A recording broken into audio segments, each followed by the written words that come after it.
Gail had mentioned the YouVersion Bible app, and we would encourage you to do that. And one of the reasons is this. In 2 weeks, we have a new series coming up. And what we're doing in this new series is we are going to join with a church up in Ann Arbor, Michigan. Pastor is Jason Tucker, and some of you know Jason. He has filled in for me and filled in for Nate in Angola from time to time. He's a great friend of mine. We've known each other for years, and we've decided to do a series together.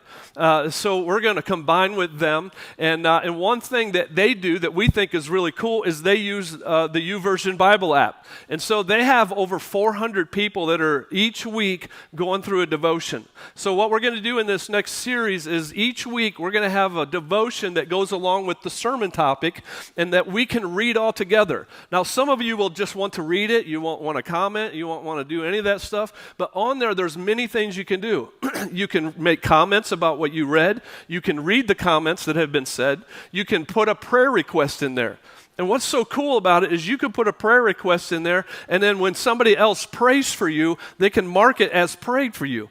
And so it's just a really cool thing that we're going to do and join with them, and so we're excited about that. You'll hear more about it next week as we move forward to that, and so just pray about that. As what's really cool is we're going to be reaching people in Ohio, Indiana, and Michigan all at the same time. So we're just really excited about that opportunity. I receive many texts from people, and one that I receive quite often, and I'm going to read some portions of what was texted to me not too long ago. This is what it said: "The hits just keep coming. I don't know if I can take any more." Now, those are not really strange words for Christ followers. Those are words that maybe you heard those and you go, yeah, I've said that. I have said those exact words. But you know, no person, follower or not, is promised to escape the storms of this life. Jesus tells us to be prepared, to build our house on the foundation for when the rains come.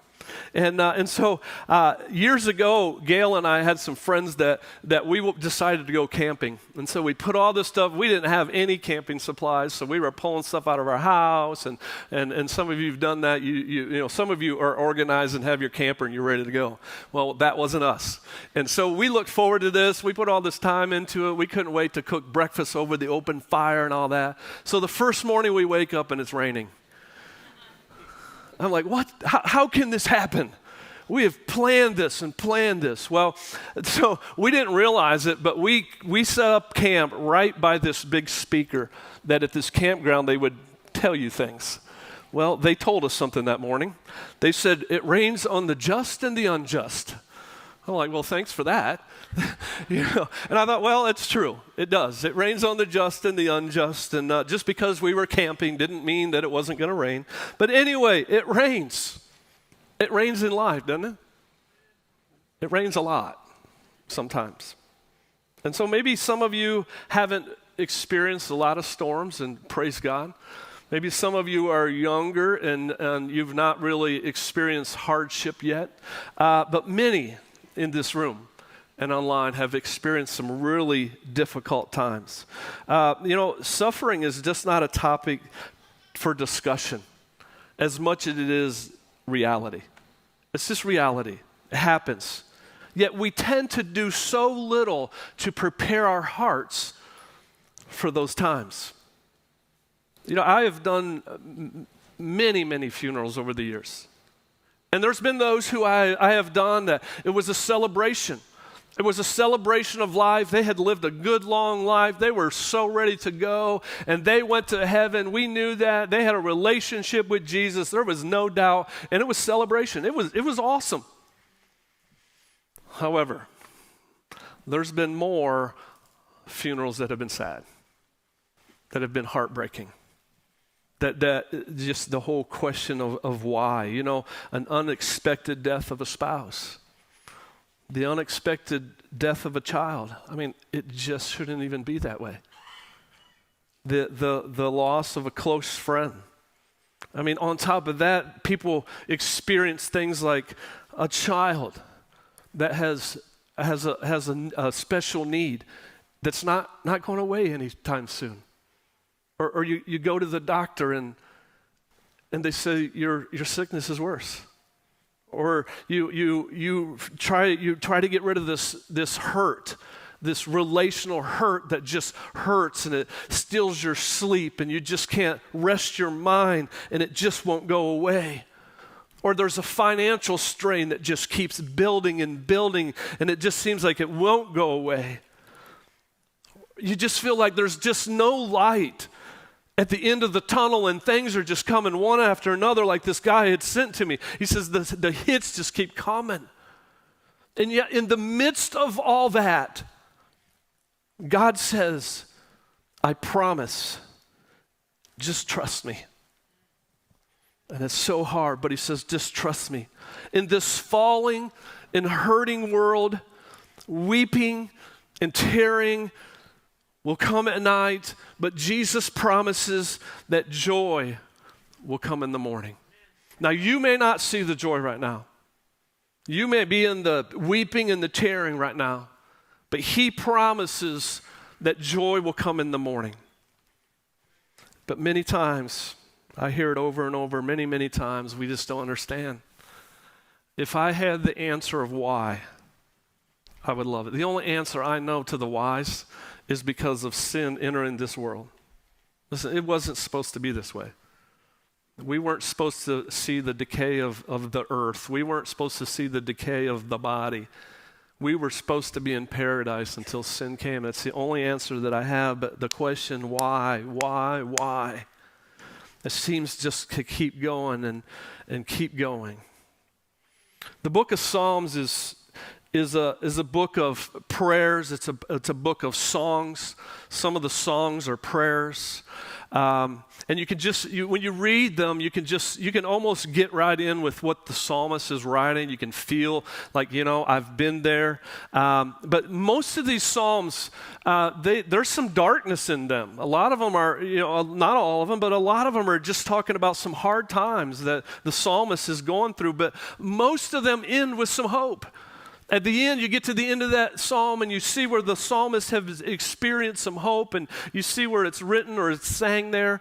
And, they say things like, I will see the goodness of the Lord in the land of the living. They'll say things like, I know that you're with me, things like that, except for two. There's two psalms that don't end that way. Two of them, Psalms 39 and Psalms 88.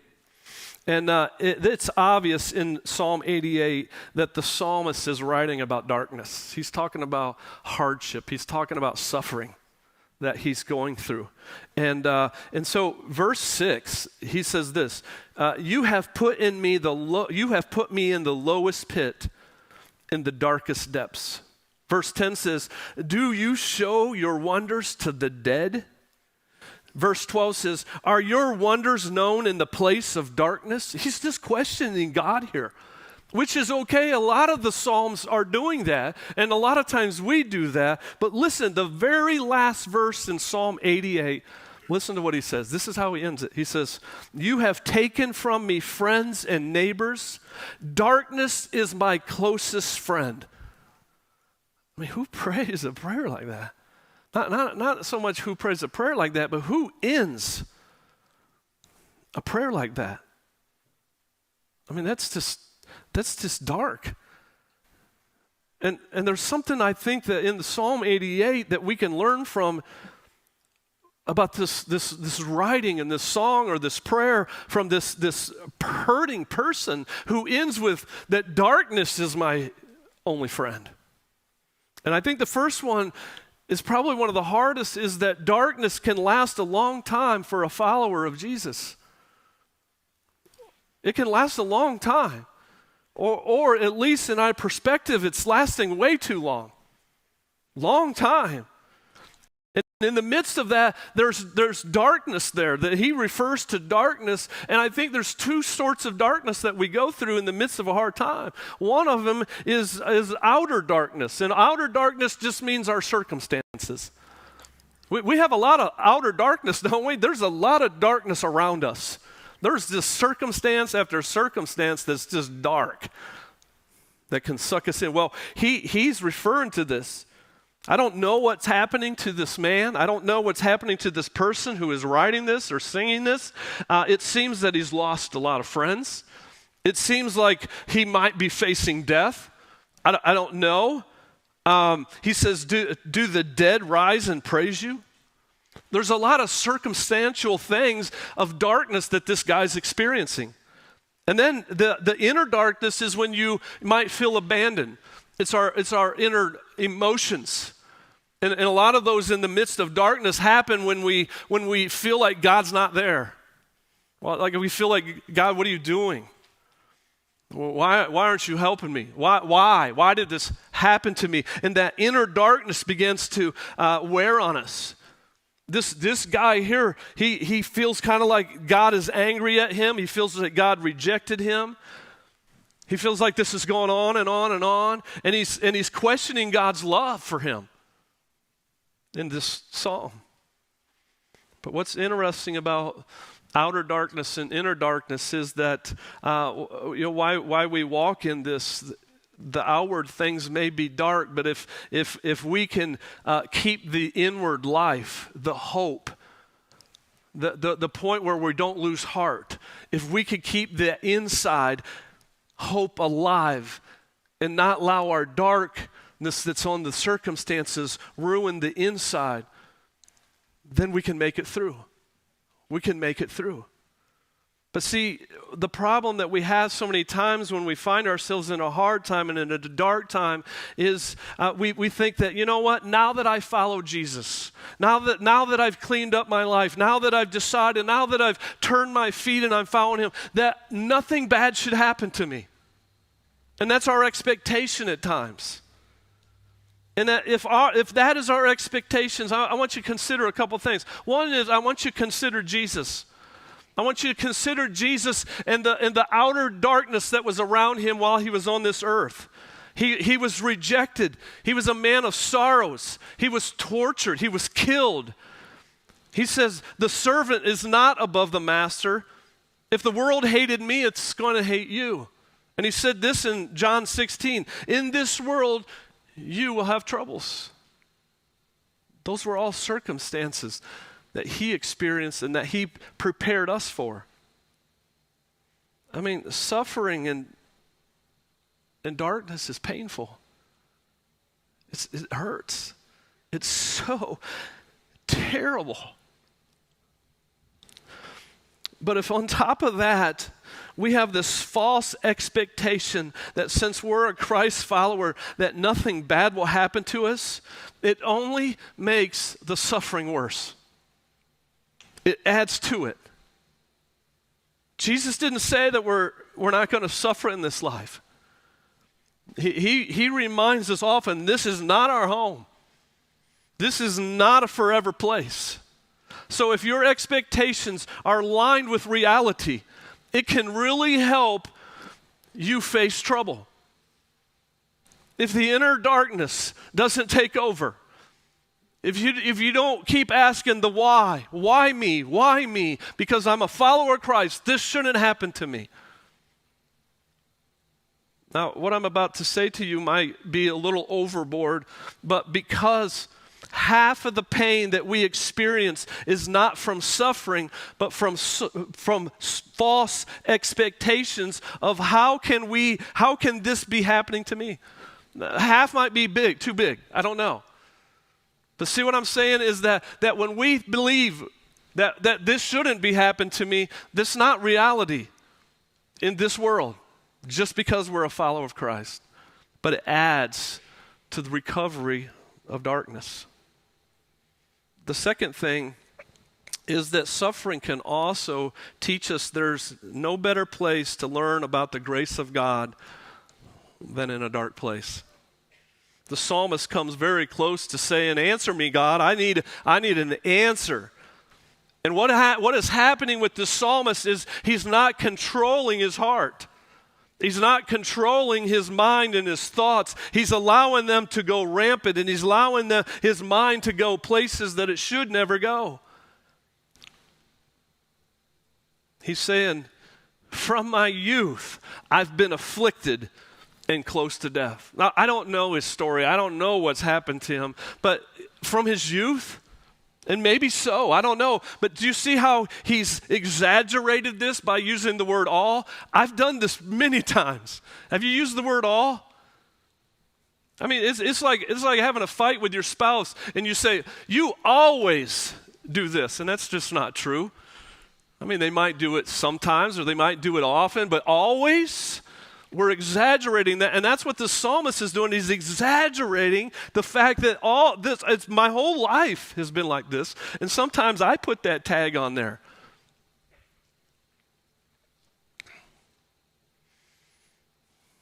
He then later says, darkness is my closest friend. I mean, he's saying, God, darkness is a better friend than you are. I mean, that's just not even true. But you see where that's going in this inner darkness. But you know what? I know a lot of you have been there. And I know there's a lot of you there today. You have no idea who might be sitting around you that is experiencing just that. And you go, why? Why is this prayer? Why is this song even in the Bible? I mean, wouldn't you think that God would say, no, that's not going to be there. That just makes things look dark. That makes me look bad. I mean, why would this be in the Bible? Well, a commentary that I read said this: the very presence of this prayer in scriptures is a witness to God's understanding.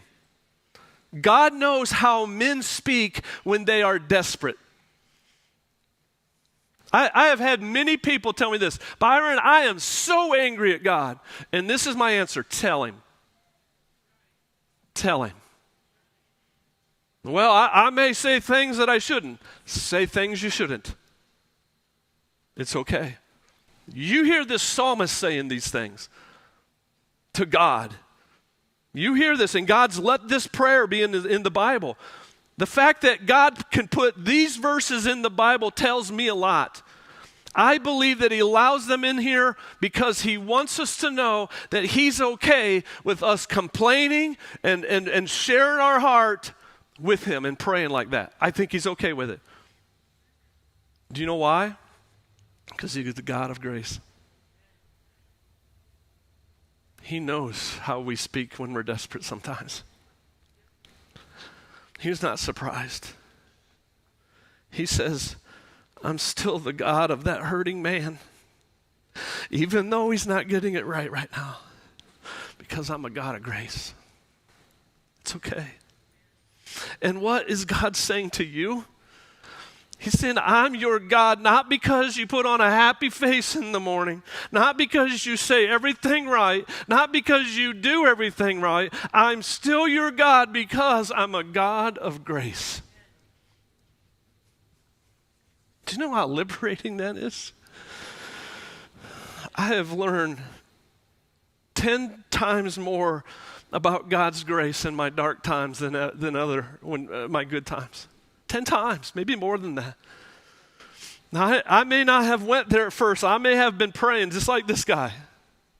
I may have even shut out God. I may have even been to the point where I don't want to talk to God. And I question him the whys. But in the process of my dark times, when I look back, I'm thinking, oh my, the grace of God. I mean, he could have kicked me to the curb any second.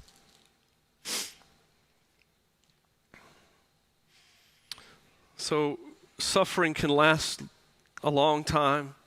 Suffering allows us to experience God's grace. And the last one is suffering can make us stronger. Many of you know the story of Job.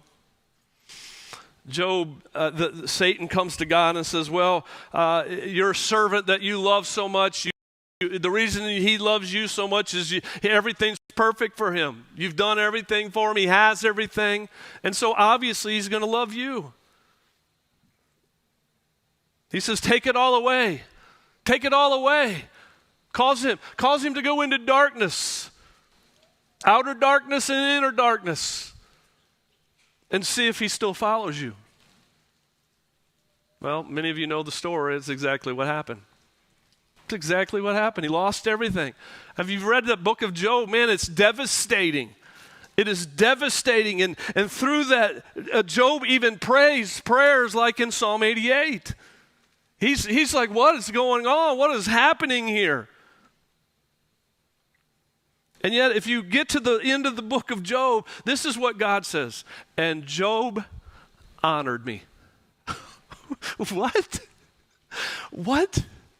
Job honored me. God is saying, even though Job prayed these things, he never left me, nor did I leave him, but he constantly kept coming because he could have just turned his back and left, but he didn't. He didn't do that. And so then God says he honored me, God of grace. Job was angry, but he stayed in communication with God. He never walked away. Even when he wasn't getting it and he wasn't getting his way. I mean, what does that look like for us in the midst of darkness? What do we do? There's many people I've watched them turn their back and just walk away with a bitter heart and a hardened heart.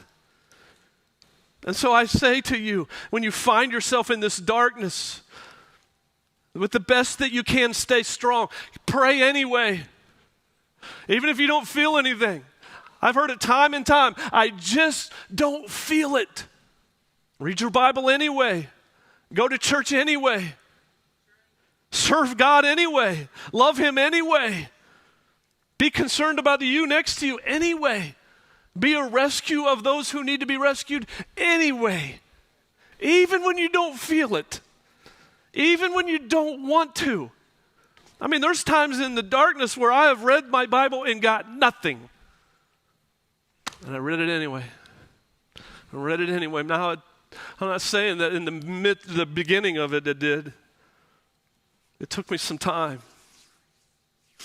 But what will happen if you do it anyway? If you do it anyway, you will become a person of endurance, stability, strength, and greatness. And Paul talks about this a lot. To fix your eyes on Jesus.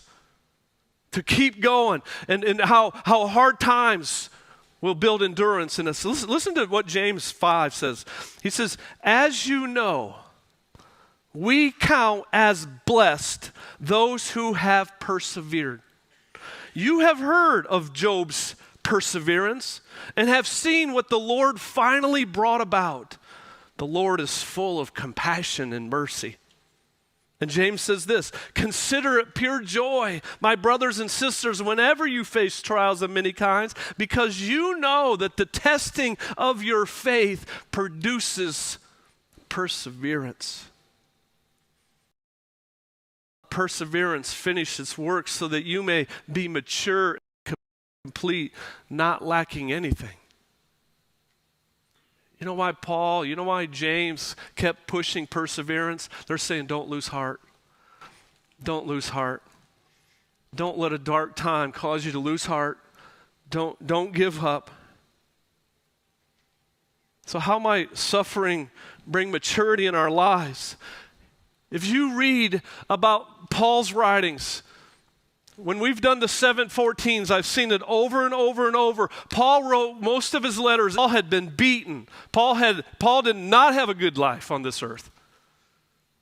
And yet when you read his writings, this is what you're going to see. Paul's focus is not on how hard life is, but rather how great God is through suffering.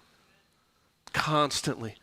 You're going to see that in him. You're going to see an attitude in him that shows that his focus is not on the suffering, but it's on God's goodness.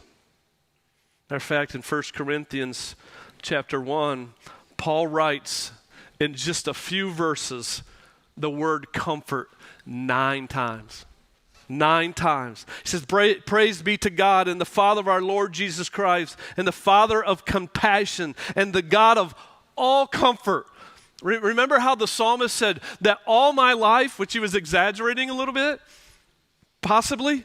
Well, Paul says that all comfort, meaning all that you go through, all that I go through, all that anyone goes through, there's comfort for that. Covers all of them. who comforts us in our troubles. Look at this one. So that we can comfort those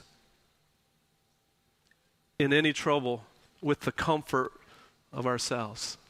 And then it's comfort. And you get Kerr down here, and listen to one more thing he says that I want to point out to you. He says, that we might not rely on ourselves, but on God who raised the dead. Did you catch those two things that he said will happen in the midst of our darkness, knowing that God will comfort us? And when we receive God's comfort, two things are going to happen, he points out here, that will make us mature, that will cause us to grow up, that will cause us not to lose heart, that will cause us to persevere. And both of the things that I want to point out to you begin with the word that. Verse 4 says, so that God will comfort you in your darkness, so that we might be prepared to comfort others. I mean, who understands the loss of life better than the one who lost a spouse or a baby or a family member? I mean, who best knows how to comfort those who are bound by addiction than those who have been addicted? I mean, who understands financial stress better than the one who has gone through financial hardships? And he says that in the midst of that, I will comfort you so that you can comfort someone else. I know of two couples that have struggled with a situation that has been very difficult for them, and I paired them up. They didn't even know each other. I introduced them to each other. And time after time, they tell me how they have gained so much from one another. Neither couple are through what they're going through yet. And they keep comforting one another because they're like, I know how you feel. I get it. And God has comforted each one of them so they can comfort one another. That's why. That's why. And then in verse 9 it says that so that we might not rely on ourselves, but on God who raised the dead. Why did he throw that in there? I mean, come on. He's saying the God that raised the dead will comfort you. If you learn nothing else in the free fall of life, you can learn that we can't trust in ourselves. We can't pull ourselves up out of this pit. We don't have the strength. We can't fix our emotions. We can't fix our hurts. We're forced to look up. We're forced to surrender. But remember, the God we're surrendering to raised the dead. In other words, he has the power to bring you up and out of your situation and your circumstances. He may not remove your circumstances. He may not. But in the midst of that, he will comfort you. He will come alongside of you. The word comfort means come alongside. Come alongside in the midst of those things you go through. He'll come alongside of you. And he'll lead you through. Not necessarily taking away circumstances, but lead you through them. He comes alongside like a flood, and he holds you close, and he comforts, and he reminds you in a million different ways, I'm right here. I'm right here. I've never left you. I will not leave you. Just lean on me. Lean on me. Let me heal your heart. I've got a plan. I've got a plan. Let me set you back on track. Let me be the comfort. As I wrap this up this morning, I want to look at 2 Corinthians 4, and I want to kind of dissect this powerful words that Paul says here. 2 Corinthians 4, 16 through 18, it starts off by saying, Therefore we do not lose heart. What I'm about to share with you, I want to share with you so you don't lose heart. I'm not today trying to make light of anyone's darkness. I'm not telling you that oh, you just got to pull yourself up by your bootstraps. I'm not trying to tell you that our personal darkness is the most darkness we know of. But Paul even encourages not to lose heart. And he tells us how Paul did not lose heart, and he tells how he didn't lose heart. He says, even though our outward man is perishing, the older I get, the more I realize that's happening. I'm falling apart. This body's not going to last forever. It wasn't supposed to be this way, but it is. And Paul says it. He says, even though our outward man is perishing, he says, yet the inward man, our spirit man, the man that really matters and it really counts, that will live forever, is being renewed day by day. Day by day. If we don't lose heart, day by day. In verse 17, he says, for.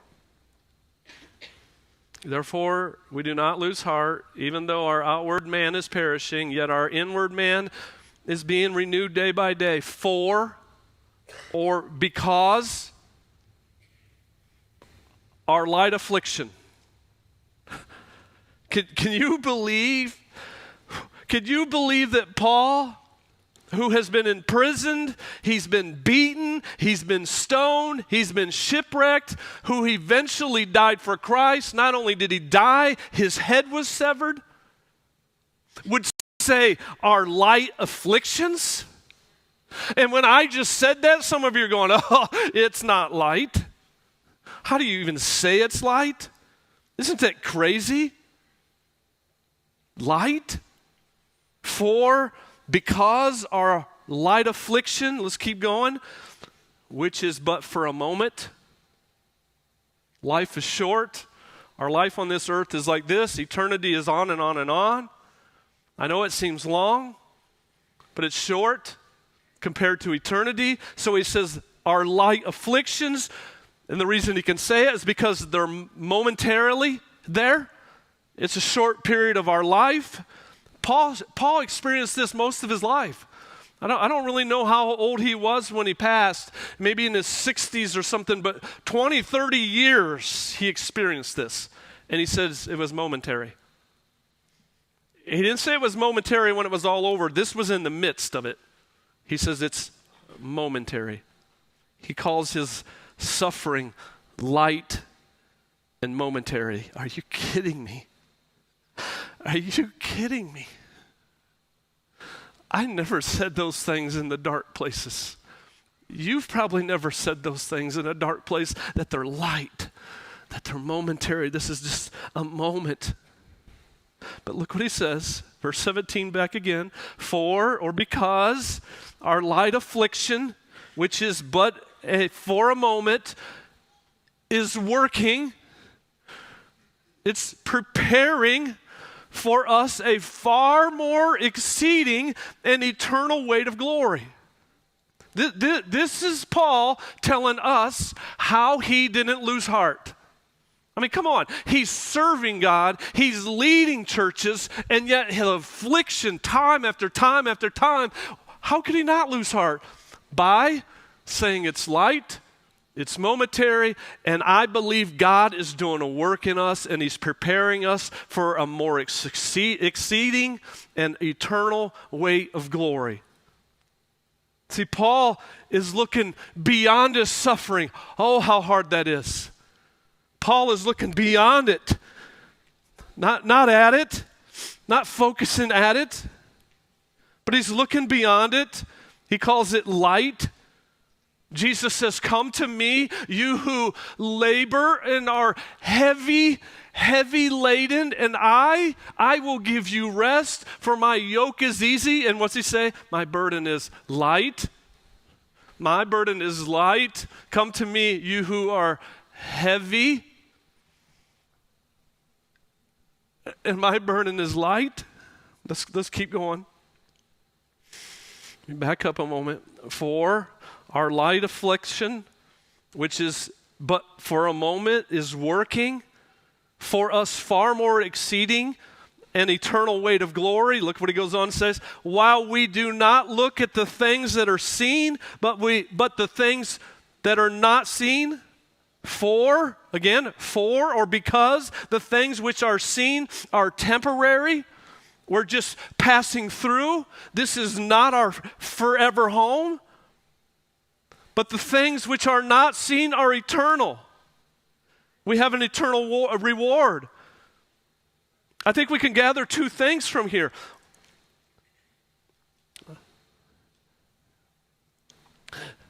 And I say this so gently. I know there's some of you that this is so hard for you to hear right now. And I know there's some of you that are just like, you can't even grasp this because it's so dark. And I say this so gently today. Some of you went through way harder times than I've ever went through.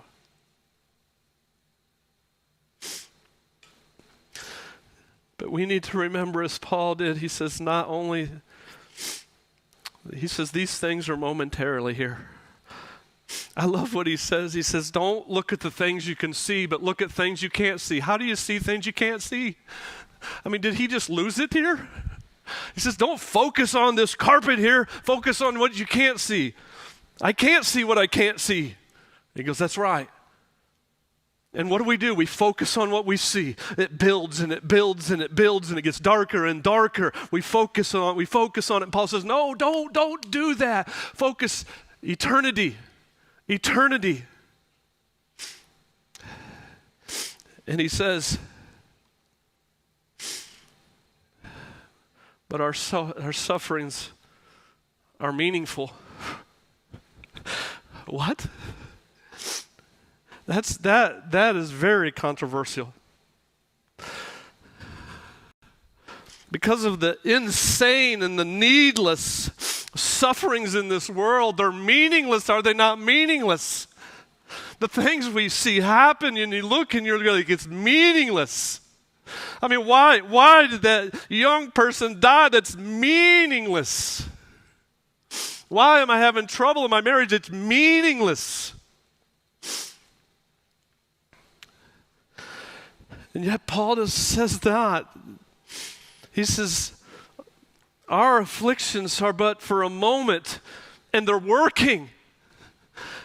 There's something happening in the midst of your darkness. Something's happening.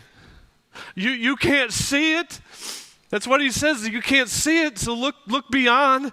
You may not see it. You can see it later. But he says it's working. It's preparing us for a more exceedingly eternal weight of glory. Every millisecond of your pain and my pain from this fallen nature and the fall of man is doing something. It's not meaningless. Of course, we can't see it. It makes no sense. We have got to do what Paul did here, and we have got to begin to see with our eyes of faith, knowing this is temporary. I'm not here for long. And the reason he says all these things that I just told you is because he doesn't want us to lose heart. I don't want you to lose heart. Paul doesn't want you to lose heart. I don't want you to lose heart. That in your darkness, that you don't give up. Because it's doing something. I know it seems so meaningless. And I know you're saying, why me? Why? I get it. But don't lose heart. Because our suffering and our darkness is doing something. It's preparing us. Something much greater than here. Much greater than here. That's all I can really offer people who have lost somebody way too early is you focus on where they are. And they're in heaven. A precious woman just went there last night. And all I could tell the family is focus where she's at. That's what Paul says. Don't look at what you see here. Focus. I see her walking streets of gold. I see her whole.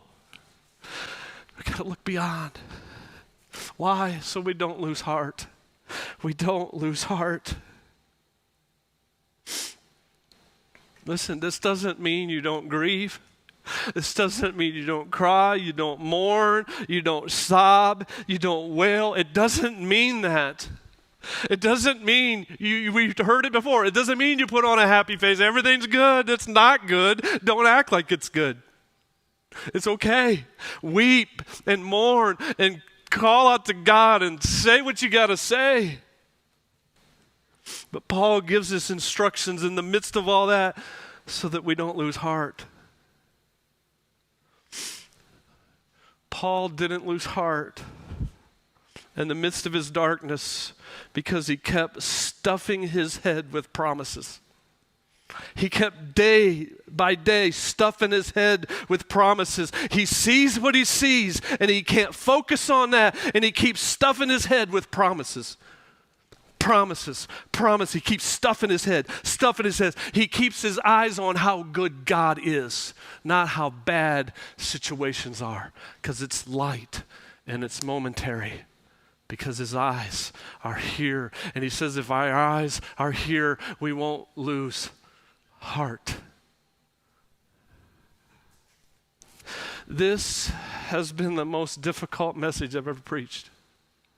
This is the hardest topic I've ever talked about. Gail has worked with me on this sermon all week long. We have adjusted and changed how this would be said, and trying to be very gentle and be very careful and yet give you hope. I don't know how many times I've told the team, hey, I changed this. To this morning, hey, I changed this. Working on this thing so that it can bring you hope so you don't lose heart.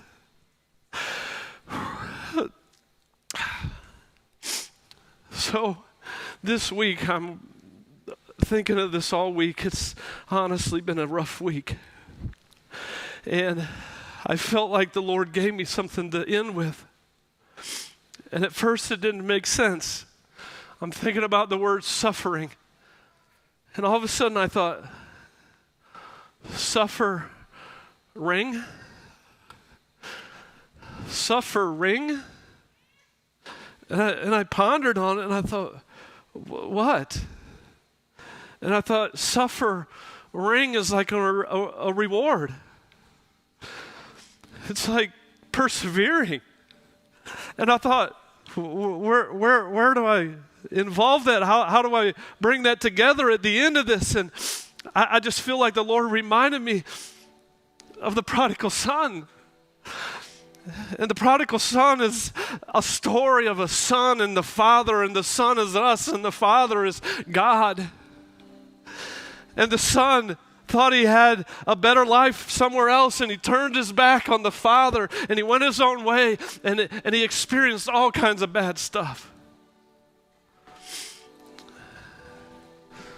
He experienced darkness, suffering, and I know we like to say, well, he deserved it. No. He experienced darkness, and though he turned back. He turned back to God. He turned back to the Father. And the Father, it was just, I'm telling you, it was this sort of a turn. I don't believe it was this. I believe it was just a turn around the shoulder. And it says the Father ran. It says as soon as he saw the Son, he ran. He ran to the Son, and he wrapped his arms around him. And he took him home. And several things happened, but one of the things that happened, he said, put a ring on his finger. Put a ring on his finger. He earned the ring of suffering. He endured. He didn't lose heart. And I thought, well, what does that mean?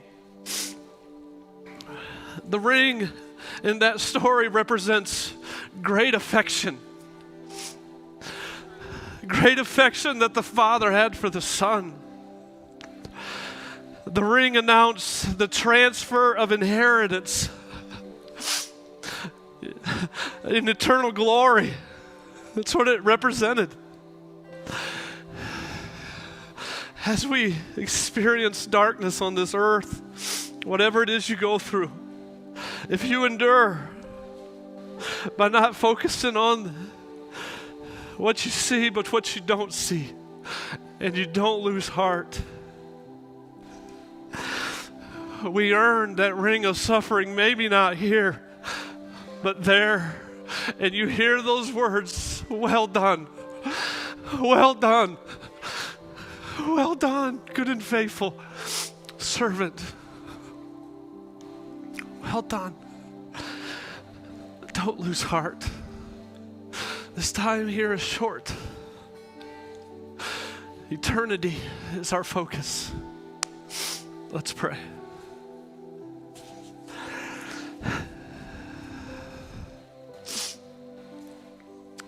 Oh, Father, I pray for your comfort. This has just stirred up some stuff today. Lord, comfort those who mourn.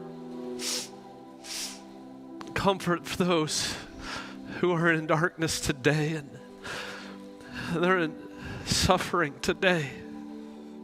It's very fresh. Father, comfort them as you have promised. Give us the strength we need, Lord. The strength we need that we can trust in you. The things of this earth we can't trust. They will fail us. But you will see us through.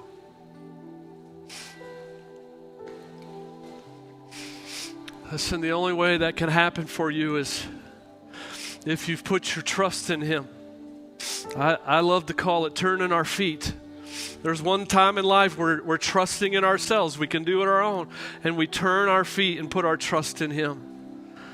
And this is where Paul says that we can live a life where we don't lose heart. Things may get turned sideways in life, but you don't have to lose hope because there is eternity to look for. So I pray that today you would turn your feet towards him, or maybe return your feet. Maybe you've lost hope. Maybe you've given up. Maybe you've felt abandoned. Maybe you've experienced outer darkness and inner darkness. And today you just need to start by turning back. Turning back. Father, thank you for your grace that is always shown to us. Father, I pray for your arms to be wrapped around those who are turning or returning. Wrap your arms around them and love them the only way you can. In Jesus' name, amen. Don't lose heart. Don't lose heart. Focus on the things that aren't seen. God loves you. If you need anything, if you need somebody to talk to, if you're turning your feet today, turn towards him. Turn towards him today. Go